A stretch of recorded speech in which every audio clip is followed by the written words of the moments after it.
ఇంతకుముందు చెప్పినాం. ప్రతి నెల ఆస్తి పన్ను, నల్ల కరెంటు బిల్లు తరహాలో వసూలు, చెల్లింపులకు అన్ని పేమెంట్ ప్లాట్ఫామ్లో ఛాన్స్. గ్రేటర్ హైదరాబాద్ పరిధిలో ఆలోచన అమలుకు సర్కార్ ఆలోచన. నగరవాసులపై భారం పడకుండా ప్లాన్, గడువులోగా చెల్లించేటువంటి వారికి ప్రోత్సాహకాలు, సాధ్యాసాధ్యాలను పరిశీలించే పనిలో అధికారులు. సో ఈ జిహెచ్ఎంసీ ద్వారా ఆదాయాన్ని పెంచుకోవడానికి రాష్ట్ర ప్రభుత్వం మరొక కొత్త దాన్ని తీసుకొచ్చింది. అదే ప్రతి నెల ఆస్తి పన్ను. గతంలో మనం ఏం చేస్తామంటే సంవత్సరం కోసం కడుతుండే, ఇప్పుడు ఏం చేయాలంటే ప్రతి నెల కట్టుకుంటూ పోవాల్సిందే.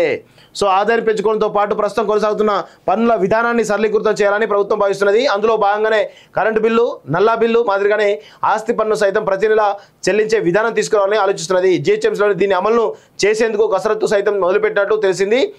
ప్రస్తుతం ఆస్తి పన్ను 6 నెలలకు ఒకసారి వసూలు చేస్తున్నారు. దీనివల్ల ప్రజలపై ఒకేసారి భారం పడుతున్నది. ప్రతి నెల ఆస్తి పన్ను వసూలు విధానాన్ని తీసుకురావడం వల్ల నగరవాసులపై భారం పడకుండా ఉంటుందని సర్కారు భావిస్తున్నది. గడువులోగా చెల్లించే వారికి ప్రోత్సాహకాలు, బహుమతులు సైతం ఇవ్వాలని ఆలోచిస్తున్నట్లు టాక్. ఈ విధానానికి సంబంధించి సాధ్యాసాధ్యాలు పరిశీలించే పనిలో అధికారులు నిమగ్నమయ్యారు. సో ఈ నెల ఆస్తి పన్ను వసూలు చేయడం ద్వారా రాష్ట్ర ప్రభుత్వ ఆదాయాన్ని కూడా పెరిగే అవకాశం ఉంటుంది.